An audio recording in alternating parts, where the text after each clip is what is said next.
Hello साथियों, नमस्कार। Welcome my YouTube channel smart education right. मैं उज्जवल कुमार आप सभी का स्वागत करता हूं प्यारे भाई बहन अपने यूट्यूब चैनल के प्लेटफॉर्म पर।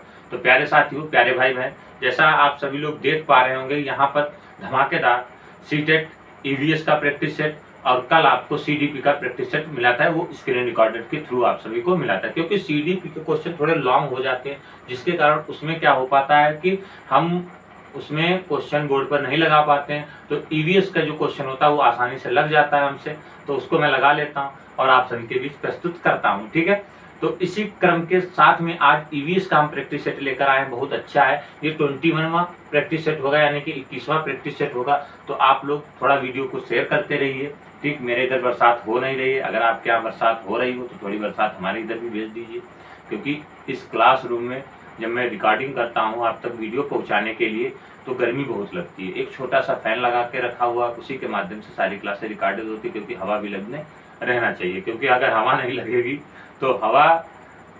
लगेगी तो बहुत पसीना निकलेगा, पसीना निकलेगा तो काम नहीं किया जा सकता है। अब मेहनत करेंगे तो पसीना निकलना ही निकलना होता है, लेकिन पूरा बंद कमरा रहता है, इसी के कारण इसमें कहीं से भी थोड़ी हवा आती रहे तो ना यूज किया जाए। ठीक है, तो चलिए, ये सब हो गई बातें। आप लोग अच्छे से तैयारी कर ही रहे होंगे, अच्छे से तैयारी करते भी रहिए। तो बढ़ते हैं इसी क्रम के साथ में। अगला जो प्रैक्टिस सेट है 21 का, तो 21 में जो पहला क्वेश्चन है कि एक अध्यापिका ने ऊर्जा स्थानांतरण के लिए निम्नलिखित खाद्य श्रृंखला का चित्र बनाया। मतलब एक खाद्य श्रृंखला का क्या बनाया उसने, खाद्य श्रृंखला का एक डायग्राम बनाया, चित्र बनाया। जैसे यानी कि घास, ठीक है, पूरा क्वेश्चन पढ़िए। घास हो गया,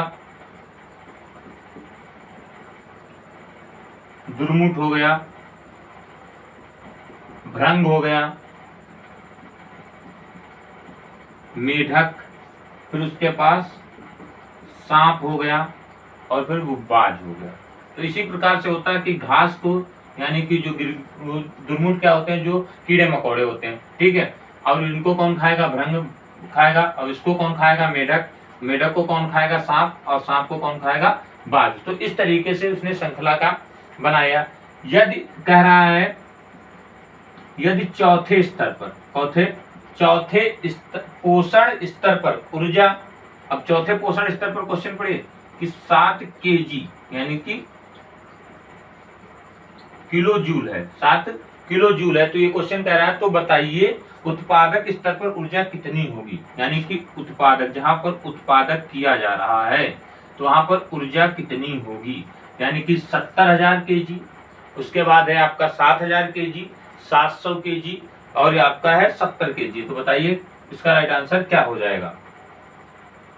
तो देखिए, अगर उत्पादक स्तर पर, अगर चौथे स्तर पर 7 kg है, तो यानी कि इसका राइट आंसर हो जाएगा ऑप्शन नंबर बी वाला। तो चौथे स्तर पर जो हो जाएगा वो 7,000 kg हो जाएगा, किलो जूल हो जाएगा, यहाँ पर किलो जूल हो जाएगा। ठीक है, हम केजी बोल रहे हैं, सॉरी उसके लिए। यहाँ पर जो उत्पादक स्तर पर हो जाएगी ऊर्जा वो किलो जूल में हो जाएगी। कितनी हो जाएगी, 7,000 किलो जूल हो जाएगी। ठीक है, आगे बढ़ते हैं नेक्स्ट क्वेश्चन की तरफ। अगला क्वेश्चन है,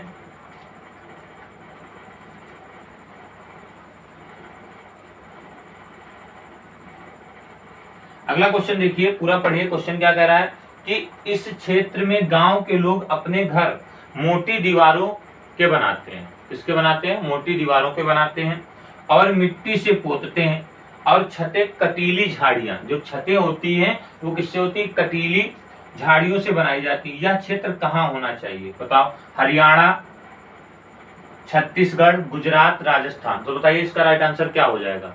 अब समझ ही गए होंगे आप लोग बहुत आसानी से। देखिए 21वां प्रैक्टिस सेट है, तो 21 का मतलब क्या होता है, आप लोग बहुत आसानी से इसका आंसर दे सकते हैं। बताइए इसका राइट आंसर क्या हो जाएगा, कि जहां पर कटीले, यहाँ पर क्या हो जाएगा, तो इसका राइट आंसर हो जाएगा राजस्थान। क्या हो जाएगा, राजस्थान हो जाएगा। यहाँ के लोग जो बनाते हैं, कैसे घर बनाते हैं, यानी कि मोटी दीवारों को बनाते हैं और मिट्टी से पोतते हैं, और यानी कि छतों पर कटीली झाड़ियां लगाते हैं। अच्छा बताइए कि असम में जो घर बनते हैं वो कैसे बनते हैं, बताइएगा। असम में घर, और यानी कि आपका लद्दाख में, ये आपसे सवाल है, मैं बता चुका हूं, ठीक है। ये सब बताइएगा आपका। इसका राइट आंसर हो जाएगा राजस्थान। आगे बढ़ते हैं नेक्स्ट क्वेश्चन की तरफ। अगला क्वेश्चन देखिए, कह रहा है जल चक्र पृथ्वी के भीतर तथा वायुमंडल में पानी की अनवरत गति को दर्शाता है। किसको दर्शाता है? अनवरत गति।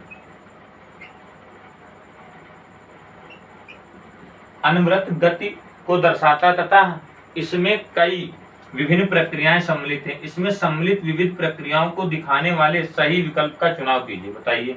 तो आपका जो ऑप्शन है पहले क्या है? वाष्पीकरण, वाष्पोत्सर्जन, संघनन, अवक्षेपण। ऑप्शन बी क्या कर रहा है? संघनन, वाष्पीकरण, वाष्पोत्सर्जन, अवक्षेपण। ऑप्शन सी है आपका अवक्षेपण, वाष्पीकरण, वाष्पोत्सर्जन, संघनन, या ऑप्शन डी है वाष्पोत्सर्जन, संघनन, वाष्पीकरण, वाष्पोत्सर्जन, अवक्षेपण। तो बताइए इसका राइट आंसर क्या हो जाएगा कि जल चक्र। यानी कि जल चक्र, अगर एक जल चक्र है, जैसे क्या होता है कि आप सभी ने देखा बूंदे ऐसे से पड़ती है नहीं, बरसात, जब बरसात होती है तो बूंदे ऐसे जमीन पर आती है। अब जब जमीन पर जब ये बूंदे आ रही हैं, ठीक है, ये मान लो बादल हो गए, इस तरीके से बादल बना दिए मैंने। अब ये बूंदे बरसात के रूप में कहाँ गिर रही हैं? ये जमीन हो गई, ठीक है, तो ये जमीन हो गई। अब जो इसकी बूंदे गिरेंगी तो क्या हो जाएगा कि जल चक्र पृथ्वी के भीतर तथा वायुमंडल में पानी की अनवरत गति को दर्शाता है तथा इसमें कई विभिन्न प्रक्रियाएं सम्मिलित है। इसमें सम्मिलित विविध प्रक्रियाओं को दिखाने वाली सही विकल्प का चुनाव कीजिए। तो देखिए, अगर पृथ्वी पर होता है तो सबसे पहले क्या हो जाता है कि पानी अगर बरसा तो जितनी तेज धूप होती है तो उतना क्या हो जाता है कि वाष्पीकरण हो जाता है। क्या हो जाता है? वाष्पीकरण हो जाना। फिर उसके बाद में क्या हो जाएगा? उसको वाष्पोत्सर्जन, ठीक है, क्या हो जाएगा? वाष्पोत्सर्जन। फिर वो क्या हो जाएगा? संघनन बन जाएगा। क्या बन जाएगा? संघनन हो जाएगा। जैसे संघनन होगा तो उसका क्या कर लिया जाएगा? अवक्षेपण कर लिया जाएगा। तो इसका right answer option number A वाला राइट आंसर हो जाएगा। वाष्पीकरण, वाष्पोत्सर्जन, संघनन और अवक्षेपण, ठीक है। आगे बढ़ते हैं नेक्स्ट क्वेश्चन की तरफ।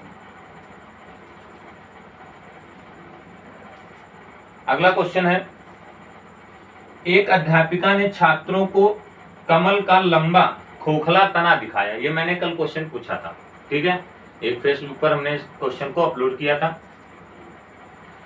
खोखला तना दिखाया तथा उससे उनसे अनुकूल के बारे में पूछा, अनुकूलन के बारे में पूछा। निम्नलिखित में से कौन सा खोखले तने का कार्य है? तो बताइए। खोखला तना यानी कि कमल का एक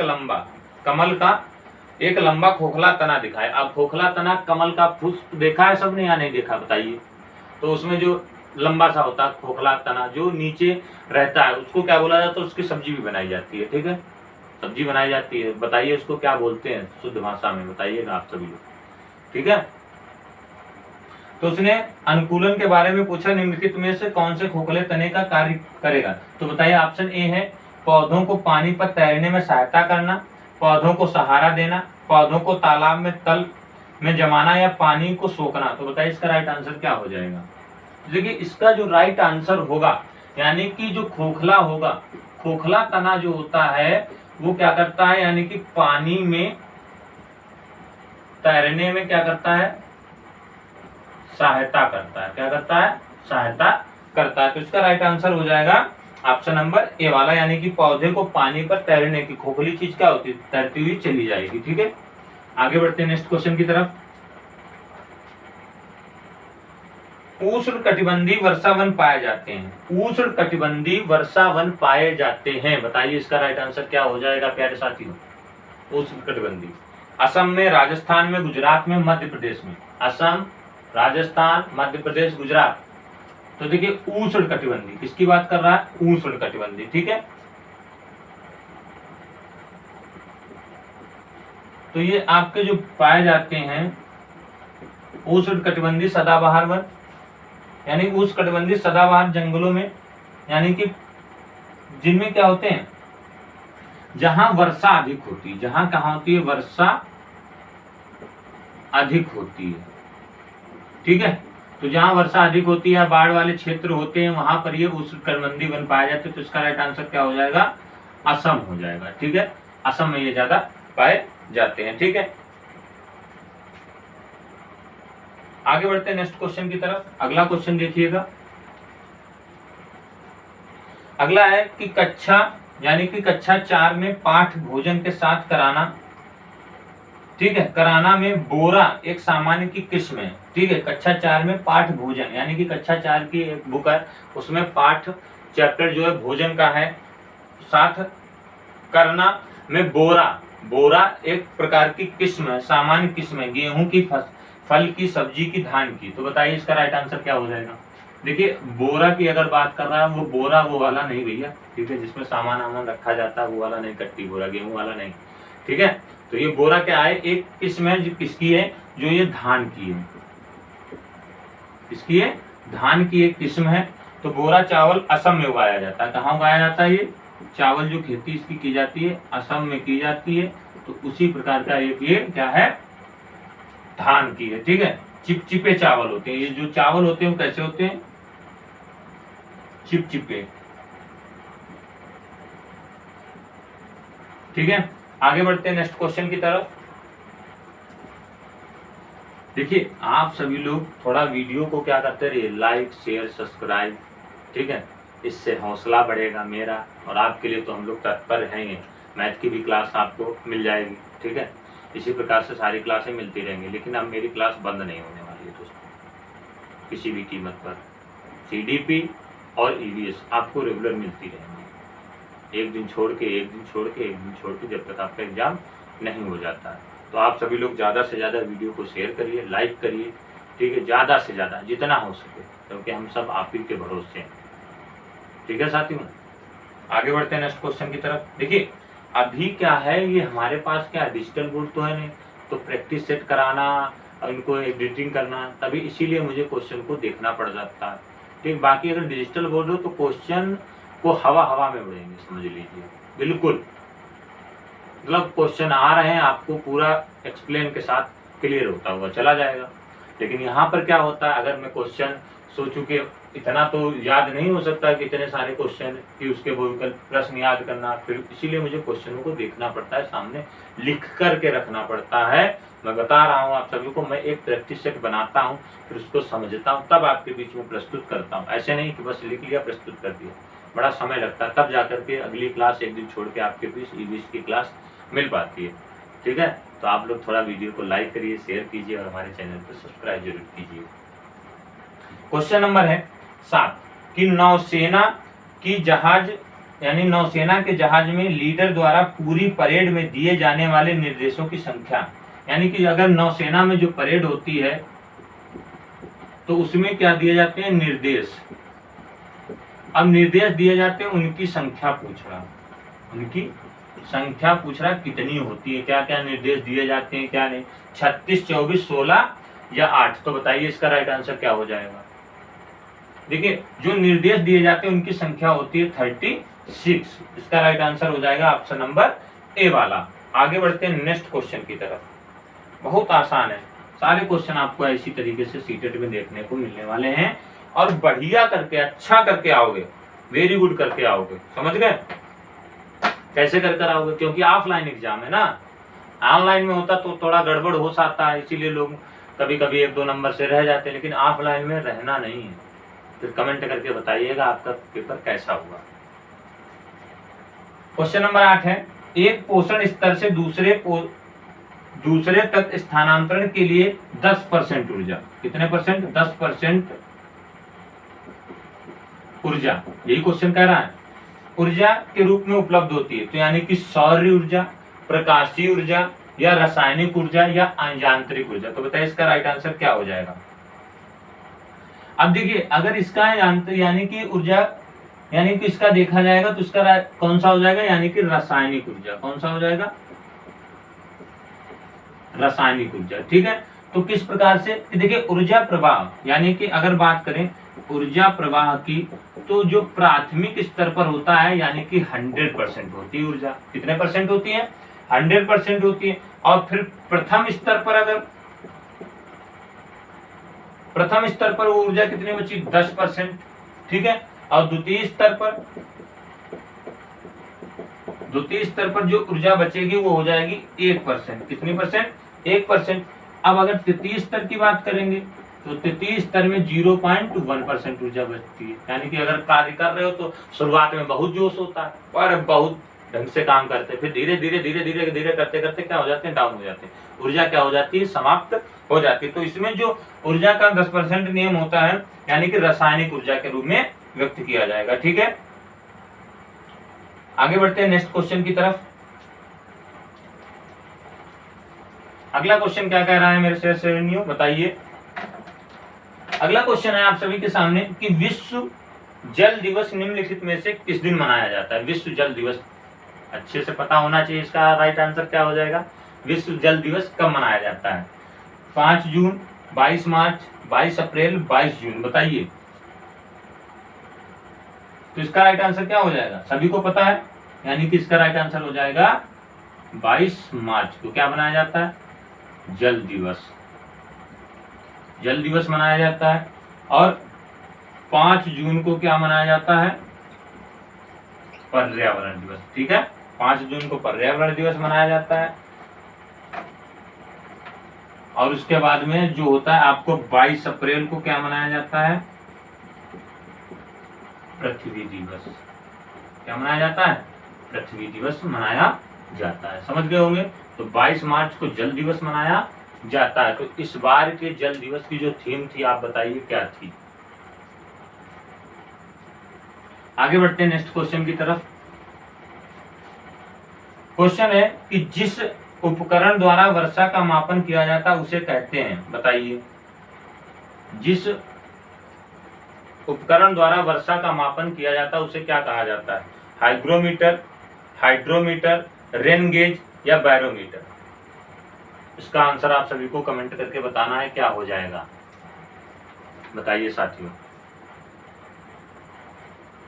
तो बताइए इसका राइट आंसर देखोगे तो ऑप्शन नंबर सी वाला हो जाएगा, जिसको बोलते हैं रेन गेज बोला जाता है। क्या बोला जाता है? रेन गेज बोला जाता है, जिसका क्या कहा जाता है? वर्षा का मापन किया जाता है। वर्षा का मापन किया जाता है उसे कहते हैं रेन गेज बोला जाता है। ठीक है, तो इसका राइट आंसर सी वाला सही हो जाएगा। आगे बढ़ते हैं नेक्स्ट क्वेश्चन की तरफ। क्वेश्चन नंबर 11 है, नीचे दिए गए पक्षियों की वह कौन सी प्रजाति है? नीचे दिए गए पक्षियों की वह कौन सी प्रजाति है जिसकी आंख मानव की भांति उसके सामने की ओर होती है? जिसकी आंख मानव की भांति बिल्कुल सामने की ओर होती है, बताइए आंसर इसका क्या हो जाएगा? बहुत आसान है, आप सभी लोग बता ले जाएंगे, बताइए। टेलर बर्ड, बीवर पक्षी, इंडियन रॉबिन या उल्लू? कैसे इसकी आंखें? देखिए इस समय एक चीज है कि आई फ्लू बहुत तेजी से चल रहा, आई फ्लू। ठीक है, तो आंखों नजरों ने नजरों को देखा, आई फ्लू हो गया। ठीक है, तो इस समय भैया बचकर थोड़ा रहिएगा एक दूसरे से संपर्क से। ठीक है, तो या इनमें जो होता है यानी कि आंखों में दर्द होने लगता है, आंखें रेड होने लगती हैं और बहुत सारी समस्याएं, यानी सर भारी भारी लगने लगता है, आंखों से पानी आने लगता है। ठीक है, तो जो होता है एक दूसरे के, यानी कि कैसे एक दूसरे के संपर्क देखने से नहीं होता, लेकिन उनकी चीजों को बस यूज करने से होता है। मान लो रूमाल यूज कर लिया किसी का, अगर किसी की आंखों में बार बार देख रहे हो तो उसके कारण ये रोग फैला। इस समय बीमारी बहुत तेजी से चल रही है। ठीक है, ज्यादातर बच्चों में हो रही है। बच्चे क्या होते हैं भाई, स्कूल जाते हैं तो वहाँ सभी प्रकार के बच्चे आते हैं या नहीं आते हैं? तो ठीक है, तो इसको थोड़ा ध्यान में रखिएगा, सबको हो रहा है। ठीक, आप लोग भी अपने आंखों को बचाकर रखिए, चश्मा पहनिए। ठीक है, हम तो बहुत ध्यान रखते हैं इन सब चीज़ों का, है ना। अगर ध्यान ना रखेंगे तो आपको पढ़ाएंगे कैसे, ये भी तो समझिए। तो हमें अपनी आंखों का बड़ा ध्यान रखना पड़ता है। नज़रों को नज़रों से मिलने नहीं देता हूँ किसी भी प्रकार से। ठीक है, तो बताइए इसका राइट आंसर हो जाएगा उल्लू। क्या हो जाएगा? उल्लू हो जाएगा। ठीक है, राइट आंसर डी वाला सही हो जाएगा। आगे बढ़ते हैं नेक्स्ट क्वेश्चन की तरफ। क्वेश्चन क्या कर रहा है, निम्नलिखित राज्यों में से किसके बगीचों में तेज पत्ता, छोटी इलायची, बड़ी इलायची और काली मिर्च उगते हैं? तो बताइए कौन सा राज्य ऐसा है जहां पर ये कहा जाता है, जिसे मसालों का नगर यानी राज्य कहा जाता है? बताइए इसका राइट आंसर क्या हो जाएगा? तो इसका राइट आंसर आप सभी लोग केरल हो जाएगा। क्या हो जाएगा? केरल।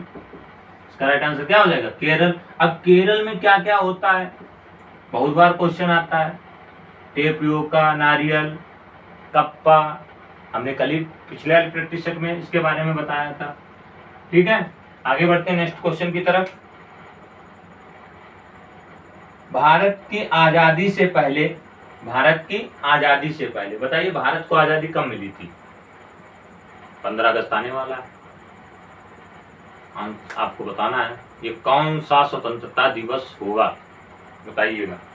भारत की आजादी से पहले की महात्मा गांधी के जीवन की एक महत्वपूर्ण घटना दांडी यात्रा है। यह घटना में घटी थी, कौन से सन में घटी थी? 1940, 1930 में, 1927 में, 1913 में। तो बताइए दांडी यात्रा। ठीक है, ये कौन सी घटना है? दांडी यात्रा है। यह घटना कब घटी थी? तो ये घटना घटी थी भैया 1930 में, आजादी से पहले। ठीक है, आजादी से पहले 1930 में ये घटना घटती है, इसको बोला जाता है दांडी यात्रा। आगे बढ़ते हैं नेक्स्ट क्वेश्चन की तरफ। 14 नंबर का क्वेश्चन देखेंगे हम लोग। 14 नंबर का क्वेश्चन क्या कह रहा है प्यारे बच्चों? तो नीचे दिए गए क्वेश्चन है कि नीचे दिए गए किस रोग के प्रकरण से डॉक्टर रोगियों को गुड़, आंवला और हरी पत्तियों वाली सब्जियों को खाने की सलाह देते हैं? बताइए। ये क्वेश्चन कल दूसरे टाइप से था, आज ये क्वेश्चन दूसरे टाइप से। बताइए। मियादी बुखार, अनीमिया, चिकनगुनिया, डेंगू, बताइए। तो ये तो सभी जान जाओगे, इसके कारण हो सकता है। इसका right answer option number B वाला सही हो जाएगा। क्या हो जाएगा? तो इसके लिए भैया यानी कि खून की कमी, ठीक है, एनीमिया, खून की कमी, यानी कि गुड़ खाओ, आंवला खाओ और हरी पत्तेदार सब्जियां खाओ। तो ये सब खाने से क्या होती है? खून की कमी नहीं हो जाएगी। ठीक है, आगे बढ़ते हैं नेक्स्ट क्वेश्चन की तरफ। क्वेश्चन है कुडुख भाषा, कुडुख कहाँ के लोगों की भाषा है? कुडुख कहाँ के लोगों की भाषा है? मिजोरम, मणिपुर, मेघालय, झारखंड, बताइए। मिजोरम, मणिपुर, झारखंड, मिजोरम, मणिपुर, मेघालय, झारखंड, बताइए इसका राइट आंसर क्या हो जाएगा? तो देखिए ये जो भाषा है आपकी कुडुख, ये आपकी भाषा है झारखंड की। किसकी है? झारखंड के लोगों की ये भाषा है, इसको बोला जाता है कुडुख। यहाँ पर कहीं कहीं पर कुडुख होता है, कहीं पर कुडुख होता है। ठीक है, जैसे सीटेट पूछना चाहे वैसे पूछ सकता है। आगे लास्ट क्वेश्चन है इस सेशन का, 16 नंबर का है क्वेश्चन। तो बताइए कि गुजरात के निकटवर्ती राज्य कौन से है? गुजरात के निकटवर्ती राज्य कौन से? ये क्वेश्चन फिर आ गया। महाराष्ट्र, कर्नाटक, राजस्थान, मध्य प्रदेश, महाराष्ट्र, हरियाणा, राजस्थान, मध्य प्रदेश, छत्तीसगढ़, महाराष्ट्र, मध्य प्रदेश, राजस्थान। तो किसके? यानी कि गुजरात। अभी 4 दिशाएं, ये हो गया उत्तर, ये हो गया दक्षिण, ये आपका पूरब और ये आपका पश्चिम। ठीक है, तो भारत का नक्शा अगर देखोगे इस तरीके से होता है, और ये क्या होता है? इस तरीके से। ठीक है, हमने तुमको केवल बताने के लिए बता रहा हूँ, बनाने के लिए नहीं। ठीक है, ऐसे करके इस तरीके से।